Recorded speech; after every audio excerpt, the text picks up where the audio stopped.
All right, it's time for a weekly eBay market report based on the latest Fantasy ADP Risers and Fallers on those draft boards. Let's look at which of those make good sense to buy and the values of a few different tiers of their rookie cards.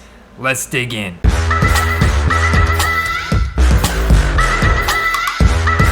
All right, so the first thing I will say is we're in a little pocket right now where there's not a lot of activity and news coming from the NFL. So the movements on ADP up or down are going to get more significant once we get into training camp. There's going to be a lot more buzz and news released on both Twitter, Sleeper, and other NFL and social media platforms.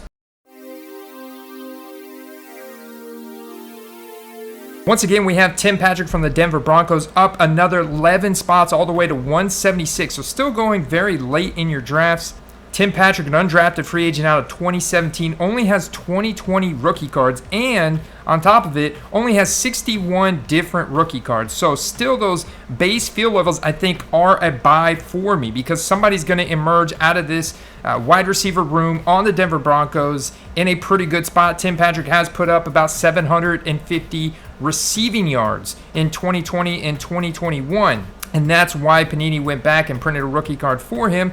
So when you're looking at a base field level from 2020 for Tim Patrick, understand that that does have some decent scarcity to it because the national treasures, the flawless, and the rookie ticket autos for Tim Patrick's are virtually non-existent. So a field level silver $8.99 free shipping I think is also a decent buy. This Dragon Scale that's sold here in a buy it now for $50 on July 4th kind of highlight how his ADP is rising. And of course, you still have a lot of really good wide receivers on the depth chart ahead of him. But what he does, he's a good route runner. He's got very good work ethic, and he's got great hands. He's a possession-style receiver. For those short and intermediate routes, can put up quite a few touchdowns in this new-look Sean Payton offense. They've got nowhere to go but up this year, and I expect Tim Patrick to get back to his 2020 and 2021 form.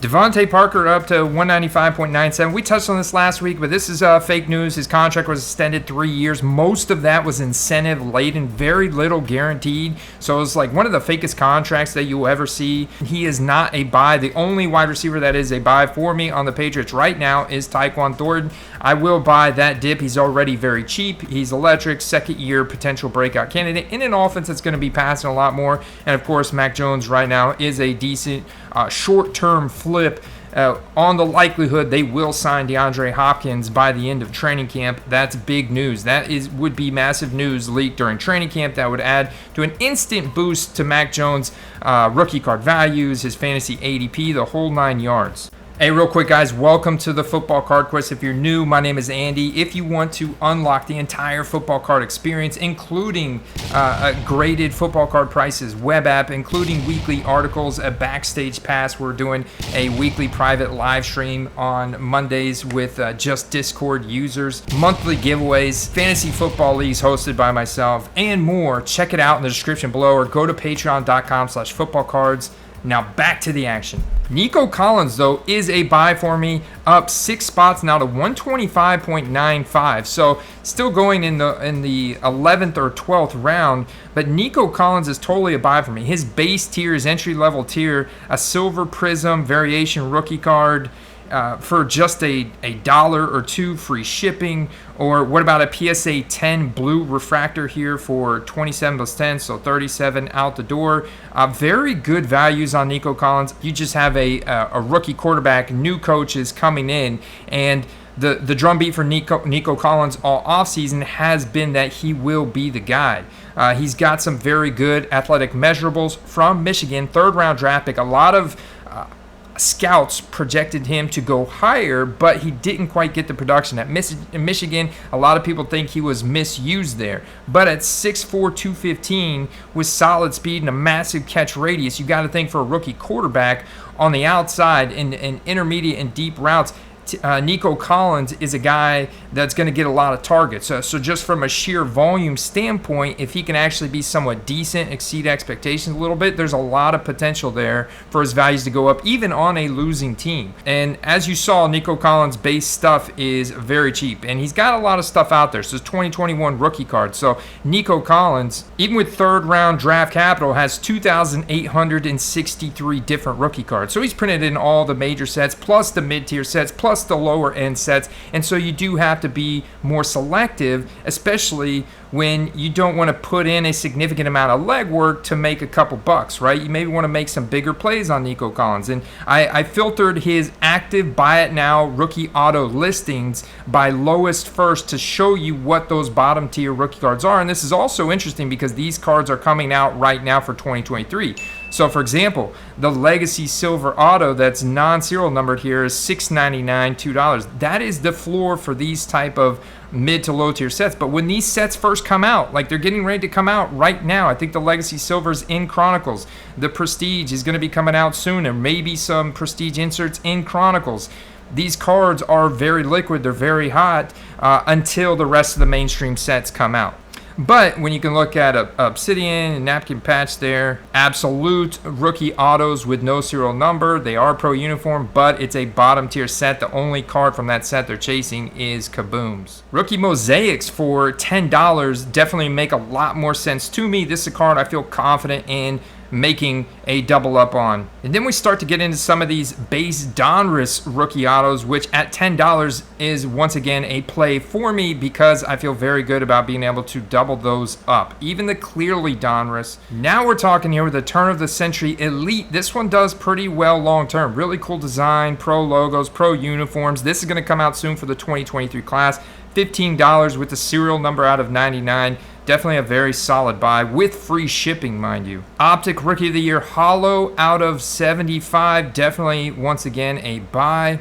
$14.99, buy it now. So you can see there is a lot of upside at the current prices for Nico Collins rookie cards, and that's part of the appeal and part of the reason why he's a buy in the current market. And he's very young, so from a dynasty standpoint, he's got a long career ahead of him and a lot of time to develop with rookie quarterback C.J. Stroud, who the Texans did spend the number 2 overall pick on, who showed a high level of accuracy in the intermediate and deep sectors of the field in college. Next up is Deontay Johnson, up 4 spots to 58.88. He's going roughly 5th, 6th round. This is a guy that doesn't have a good correlation between ADP and his rookie card value, especially when you consider the scarcity that now 2019 rookie product has.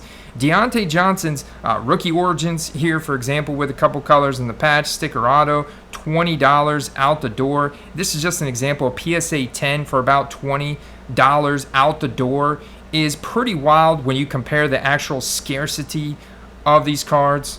He's in a undervalued offense as a whole right now.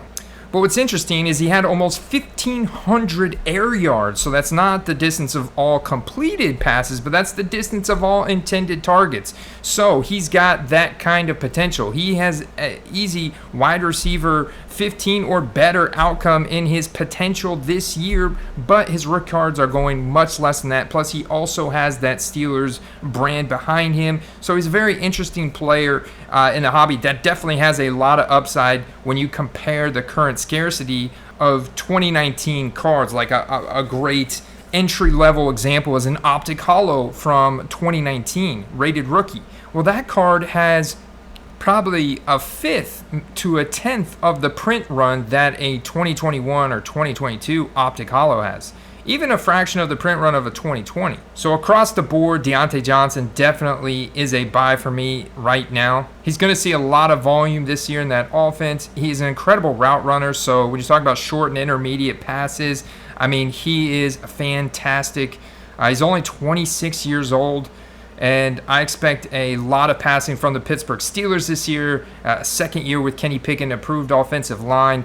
Definitely want to target Deontay Johnson at his current values in both fantasy and over on eBay in his rookie card market. Terrace Marshall up 4 spots. He's almost in an identical parallel situation as Nico Collins, except for the fact that Terrace Marshall is not proven to be as good as Nico Collins. So I would actually be betting on Nico Collins first, plus Terrace Marshall has a higher level of depth chart competition with DJ Chark and Adam Thielen, not to mention Hayden Hurst at tight end, than Nico Collins does. So a great entry-level example to show just how much upside there is in Terrace Marshall, who could absolutely exceed expectations with Carolina in the 1.1 Bryce Young, who also is a very good processor of defenses, should be ready to go day one. should easily beat out Andy Dalton in training camp and also be very accurate in the passing department. It's an interesting classic beginnings gold out of 50 here for $12.50 on Terrace Marshall. $42 immaculate though shadow box out of 99. That's pretty impressive.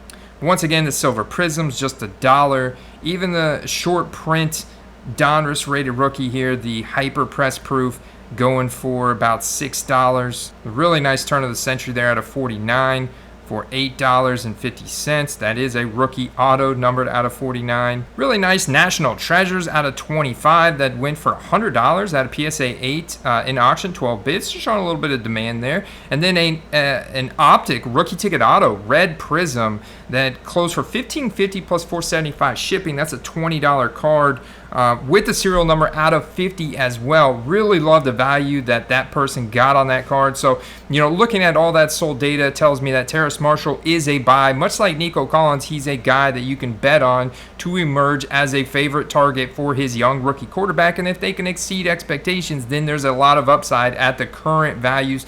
Plus, they're very young, same draft class in 2021, so they have a long time left in the NFL for future hype spikes and for you to capitalize and realize that ROI at this price point. All right, want to mention Kenneth Gainwell up another almost 4 spots to 167.89. I expect this to get a little bit more dramatic of an increase once we get through training camp. So that is another reason. I talked a lot about him yesterday with my man Carter, so I'm not going to belabor him here. He's definitely a buy for me right now. Powerful offense could emerge there. Romeo Doubs up 3.43 spots, wide receiver for the Green Bay Packers. Now, Romeo Doubs had all the hype, and now make sure you follow me on Twitter and Instagram. I did post this the other day about Romeo Doubs compared to Christian Watson, because Romeo Doubs had all the hype heading into the season, before the season last year. He was exploding in the training camp and preseason process, and he had some crazy sold values on his very limited amount of rookie cards that were out at that point. But once week 10 rolled around and Christian Watson had that 3-touchdown week, and then the 4 weeks after that, Christian Watson scored at least 1 touchdown in every single one of those games. An incredible touchdown efficiency for the rest of the year. And he did show some fairly elite target earning capabilities. And it just so happened that Romeo Doubs suffered a high ankle sprain in week 9 that held him out 4 games. But after that, you got to understand high ankle sprains can plague a athlete that needs to cut on a dime like this for the rest of the season. This also affected Jonathan Taylor, among a couple other guys. It's affected Jerry Jeudy before. So it's important to keep that in mind. He's not a buy for me because I am not bullish on the Packers offense as a whole. I think right now it all comes back to Jordan Love and whether or not he can exceed expectations. I do think Jordan Love for me is a buy right now to flip heading into the season. I still see a lot of value there on him compared to Tua. I think that's a great comparison to do there because a lot of people are afraid of buying Tua, so that kind of keeps a lot of investor out of his market, and therefore kind of suppresses his cards. Supply will stay elevated. So I love to compare Jordan Love to Tua, and if there's value there, I think you can buy Jordan Love before the season and flip him heading into week 1. I don't really want to hold after that to see if he is going to exceed or not. They've got a tough matchup week 1 against Chicago. Quarterbacks are closely tied to their win-loss performance. So things could, I think, go bad pretty quickly for Jordan Love, and I'd rather just go ahead and take the profit that I've got in the card now or heading into that game instead of trying to risk it long term. You could potentially do the same thing with Romeo Doubs. The drum beats and the beat reports for him have been that he's been the favorite target of Jordan Love throughout OTA. So if he goes into training camp and more news come out, he continues to increase.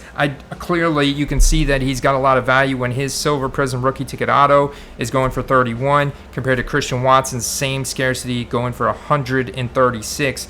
A over 4 times difference there in the values. So I do think he's got flip potential heading into the season. I just don't really want to hold on longer than that because I think November will be such a great time period to buy. But of course, he's another one of these second-year players, does have a long NFL career ahead of him. You know, the only thing that I guess is working against him is his combine metrics. As you can see, nothing impressive, and his low draft capital of just end of the fourth round out of Nevada. So those things are going to work against him. He's really going to have to produce on the field to earn a second contract, whether with Green Bay or somewhere else. And then really the last guy that's got some, I guess, slightly noticeable increase, who is very relevant, is David Montgomery with the Detroit Lions. Up 3 spots. You know, he's been much lower throughout this entire process since the draft happened. They drafted Jahmyr Gibbs at number 12 overall spot and traded DeAndre Swift. So you look at David Montgomery as a guy that's definitely going to get goal line work. It's going to be an interesting split between him and Gibbs, but Gibbs can be featured in so many different ways that I think Montgomery's still going to get his work. For me, it's a handcuff play between David Montgomery and Jahmyr Gibbs, who's also considerably undervalued compared to Bijan Robinson. We did a deep dive on that with my man Carter the Power on yesterday's QuestCast as well. But look at the values of David Montgomery. And once again, this is 2019 product. We know how much more rare 2019 product is than 2021 or 2022. Or 2023 coming out right now is perceived rare for Jahmyr Gibbs, which is why I'm shocked that it's that much lower than Bijan. But of course, you know, over the course of the next year, there's going to be approximately 54 different sets that each have their own Jahmyr Gibbs checklist and print runs that are released. So keep that in mind. That's why it's all about how fast can you buy the card and then immediately relist it. It's almost a good habit to get in, whereas 2019, a lot more scarcity. A $4 optic holo is a smash buy. And then also going up, even horizontally formatted, still an RPA with the rookie card shield on the front, numbered out of 25 for $30. It also makes a lot of sense. And then we get into the very nice cards like this rookie ticket auto stub, numbered out of 32, jersey number, serial print run there for David Montgomery. $149.99 PSA 9. That is a beautiful on-card autograph there. But look at the PSA 10 market. Like these transactions are from 2 days ago. So you can see a David Montgomery PSA 10 Prism that was $45 that sold in best offer accepted. So let's have Deontay Johnson and David Montgomery side by side here on our web app, the Keep Football Card Prices web app. Yes, somebody got a $16. $8.50 on June 17th, and then a $23.50 on July 2nd. This one right here was from just 2 days ago, July 10th, that best offer accepted. Looked that up on 130 point, but you know, free shipping, it's safe to say is 35 or something like that. Obviously, very underpriced for what a PSA 10 rookie card base Prism could easily spike to $50, $60. The NFL markets are expecting a lot of the Detroit Lions this year. Case in point, opening the season against the Kansas City Chiefs on Thursday Night Football. That's major. Rookie ticket auto sealed by Panini is a value booster rookie on-card auto here for under $20 out the door is another smash considering that 2019 scarcity. So that's really it of the risers significantly that I want to talk about today. Some fallers make sense. Unproven rookie here, Jaden Reed, drafted by Green Bay. Well, as reports are coming out about Dobbs and you got Christian Watson, he's naturally going to dip in ADP. The same thing with Jalen Hyatt, as Paris Campbell has been going up in ADP, and so has Darren Waller over the past couple weeks. Not to mention Wan'Dale Robinson. And he has actually dropped 2.63, and that's primarily, once again, based on the Paris Campbell reports. We talked about those New England receivers, Chase Claypool. There's a lot of doubt and uncertainty around his ability. Was he a one-game wonder? Chances could be yes, he may be best being converted to a fast tight end. Michael Pittman, a lot of ambiguity there on the Colts. He's definitely a buy for me. I'm buying the dip on Michael Pittman, although it is uncertain how much volume he's going to see in this new look Indianapolis Colts offense with potentially Anthony Richardson. Now, if it was Gardner Minshew, I'd be feeling a lot more bullish on Michael Pittman, but that one's going to be interesting. But he is a young, incredible player, great, checks a lot of boxes. So if he is at value, plus he's got hundreds of thousands of subscribers on his YouTube channel, so he's also got like this social media bonus to him, kind of like Odell Beckham, where it makes him a little bit more liquid. It also makes him a little bit harder to fall down to just those Terrace Marshall, Nico Collins type of price levels. But if you can potentially buy Michael Pittman stuff at those price levels right now, that's a good play. All right, guys, I hope you enjoyed this weekly market update report. We'll be live tomorrow night with Steve the Hitman. Check out some of these other videos in the meantime, our recent mail days, one of the best flips I've ever seen in my life from Steve the eBay Hitman on a Joe Burrow, and our recent PSA pre-grade video that came out on Monday on what to look for in order to get more PSA 10s. I'll see you guys in the next video. Peace.